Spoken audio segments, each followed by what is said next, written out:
Selamat siang, jumpa lagi dengan Denok Ayu Novel. Bagaimana kabar sobat semua? Sebelum kita mulai cerita ini, ayo kita subscribe, like, komen, share dan nyalakan loncengnya untuk mendapatkan notifikasi terbaru ketika Mimin mengupload video barunya. Menantu terbaik bab 302 hadiah perpisahan. Jangan khawatir, aku tidak akan pernah kehilangan muka padamu. Sen Yuxuan setuju sambil tersenyum. Melihat tatapan hormat Sen Yuxuan, Lin Yu tidak bisa membantu tetapi menggelengkan kepalanya dan tersenyum, meratapi bahwa Sen Yuxuan memang seorang pebisnis sejati, mampu membungkuk dan meregangkan. Ini adalah pertama kalinya dia melihatnya memperlakukan orang dengan hormat. Oke, kalau begitu aku pergi dulu, semoga obatmu manjur. Tuan Sang meminum obat itu dan menggelengkan perutnya lalu pergi. Oke, Yuxuan, sudahkah kamu menemukan cara untuk bertanding secepat itu? Lin Yu tersenyum. Hei, partisipasi seperti apa? Orang-orang telah mendaftarkan kami di informasi. Kami hanya akan berpartisipasi dalam pameran, berharap dapat menarik perhatian orang lain. Sen Yuxuan menghela nafas, merasa sedikit kuyuh. Tepat ketika Lin Yu menyuruhnya pergi, sebuah jeep hijau datang tiba-tiba di luar pintu dengan plat nomor tentara. Setelah berhenti, seorang prajurit kecil berseragam kamuflase bangkit dan berjalan ke arah kopilot untuk membuka pintu, tetapi kopilot orang di jalan membuka pintu sendirian, melambaikan tangannya pada prajurit kecil itu, turun dari mobil dan melirik ke pintu Hui Sengtang. Setelah melihat Lin Yu, dia tersenyum sedikit dan berkata, "Kawan kecil, kita bertemu lagi." Hei Erie.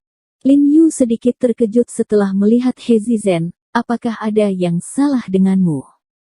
Kenapa, tidak diterima jika kamu baik-baik saja? Dia Zizen bercanda dengan senyum di wajahnya. Bukan itu, tolong di rumahmu. Lin Yu dengan cepat dan sopan mengundangnya. Sejujurnya, He Zizen adalah orang yang paling dikagumi Lin Yu, dan dia juga orang yang paling dikagumi, bukan hanya karena kemampuannya, tapi juga karena auranya. Aku tidak akan memasuki rumah. Aku hanya ingin mengatakan beberapa kata padamu. Katakan saja di luar rumah. Dia Zizen melambaikan tangannya. Lin Yu buru-buru menuruni tangga, dan berkata dengan sopan, "Jangan khawatir jika ada perintah. Aku telah mendengar tentangmu. Kamu bisa mencapai ini di usia muda. Aku berani disebut Wan Jia yang berakar dalam. Benar-benar berani." He Zizen memandang Lin Yu dan matanya penuh penghargaan. Kata-katanya sangat tulus, lalu dia berkata dengan nada. Kemudian dia berkata, "Tetapi saya masih ingin memberi sedikit nasihat kepada Anda. Ibu kota besar itu berbahaya dan tidak dapat diprediksi. Jadi Anda harus siap menghadapi bahaya di masa damai dan berhati-hati setiap saat.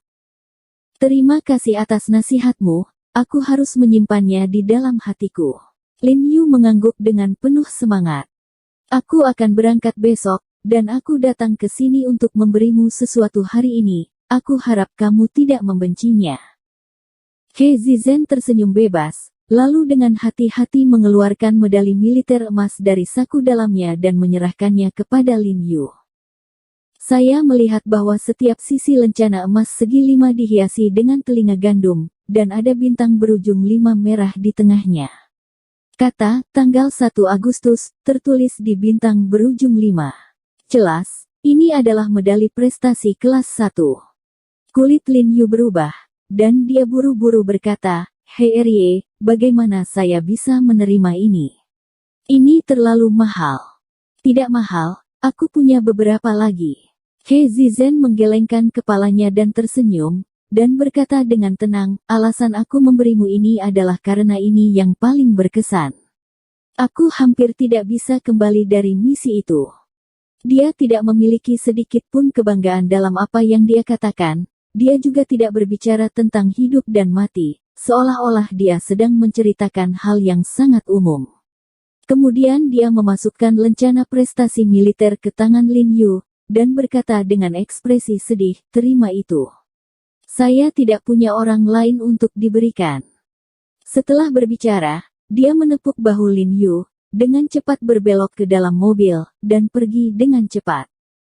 Lin Yu menatap ke arah dia pergi, dan tidak bisa membantu tetapi mengepalkan medali militer di tangannya.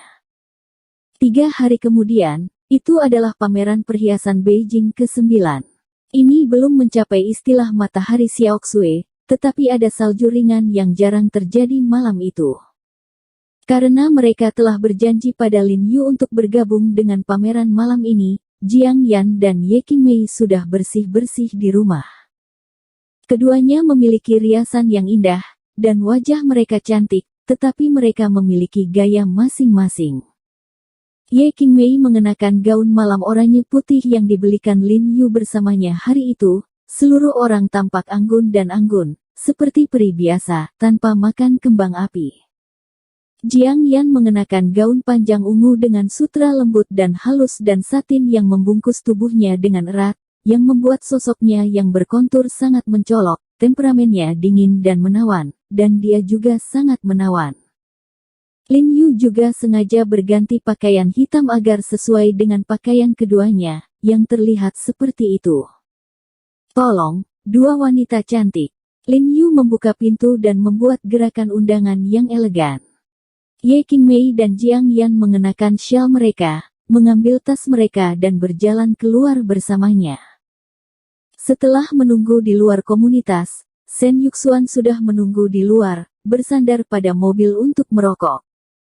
Karena hari ini turun salju, dia tidak mengendarai mobil sport, dan mengemudikan Lincoln khusus untuk menjemput Lin Yu dan mereka. Mobil ini baru saja dibeli olehnya, dan dianggap sebagai mobil perusahaan, yang khusus digunakan untuk menerima tamu VIP. Ketika dia melihat Ye Qingmei dan Jiang Yan, dia sedikit terkejut, dan beberapa dari mereka kagum dengan keduanya. Dia buru-buru melempar rokok, membuka pintu belakang, dan berkata, 2 wanita cantik, silakan masuk ke dalam mobil. Terima kasih. Jiang Yan dan Ye Qingmei tersenyum padanya, membungkuk untuk masuk ke dalam mobil secara bergantian. Shen Yuxuan tidak bisa menahan mulutnya, dan menyeringai pada Lin Yu setelah dia menutup pintu mobil dan berkata, Jiarong, apakah nyawa 1 naga dan 2 phoenix baik-baik saja? Tidak ada yang tidak layak. Oh, kamu tidak layak. Kamu bisa mengeluarkan obat sendiri, dalam semalam 10 kali tidak masalah. Setelah berbicara, dia tertawa keras. Dasar. Lin Yu dengan marah ditertawakan olehnya, dan menendang pantatnya dengan tidak senang. Tempat pameran berlokasi di pusat perbelanjaan di pusat distrik baru Beijing. Pusat perbelanjaan ini adalah salah satu pusat perbelanjaan teratas di Beijing dalam hal luas dan kelas. Meski pameran untuk penjualan tiket luar, namun untuk mengontrol arus orang, jumlah tiket dibatasi dan terjual habis. Pada dasarnya, sebelum orang awam bisa membelinya, dibeli oleh berbagai perajin, dan sebagian besar dibagikan kepada karyawan, khususnya para perajin perhiasan yang tidak memenuhi syarat untuk berpartisipasi dalam pameran, yang membeli paling banyak, berharap dapat meningkatkan wawasannya melalui pameran ini. Oleh karena itu, mereka yang datang ke pameran malam ini memiliki pemahaman tentang industri perhiasan. Shen Yuxuan mendapatkan tiket ini atas nama Tuan Sang. Setelah memeriksa tiket dan melewati pemeriksaan keamanan, beberapa orang langsung menuju ke tempat pameran di lantai LG. Saya melihat bahwa seluruh lantai pertama LG dipenuhi dengan semua jenis etalase, dan perhiasan di etalase penuh dengan susunan yang mempesona, bersinar dan mewah. Ye Qingmei dan Jiang Yan sangat gembira setelah melihat begitu banyak perhiasan yang sangat berharga dan indah. Sebagai seorang wanita, mereka benar-benar tidak memiliki banyak perlawanan terhadap hal semacam ini, jadi mereka bergegas ke counter untuk mendiskusikan pameran dengan antusias. Di mana showcase kita? Lin Yu bertanya dengan rasa ingin tahu. Saya tidak tahu, saya harus bersama Lexiang Jewelry. Saya akan menelepon teller kami dan bertanya, kata Shen Yuxuan sambil melihat sekeliling. Karena perusahaan mereka tidak memiliki hak untuk berpartisipasi, dia hanya dapat mengatur agar seorang karyawan pergi ke Tuan Sang terlebih dahulu untuk datang bersama orang-orang yang menikmati perhiasan. Hei, Tuan Sang ada di sana, Jiarong, pergilah dengan mereka dulu, aku akan menyapa Tuan Sang. Sen Yuxuan melihat Tuan Sang meninggalkan sepatah kata pun dan bergegas ke arahnya. Lin Yu melihat bahwa Ye Qingmei dan Jiang Yan sangat tertarik pada kalung emas putih bertatahkan batu kecubung biru, jadi mereka meletakkan kepala di antara mereka, dan tersenyum, apakah Anda menyukainya? Jika Anda menyukainya, saya menghubungi pemasok dan membelinya. Mari kita lihat, Ye Qing menggelengkan kepalanya. Apakah ini safir? Jiang Yan bertanya dengan rasa ingin tahu. Tidak, ini tanzanite. Lin Yu tersenyum. Iya, apa kamu masih kenal tanzanite? Saat ini, suara yang sedikit tajam dan sarkasme datang dari samping. Lin Yu berbalik dan melihat bahwa itu adalah seorang wanita paruh baya dengan jepit rambut di rambutnya dan alas bedak yang tebal di sebelahnya adalah seorang pria muda dengan tuxedo putih.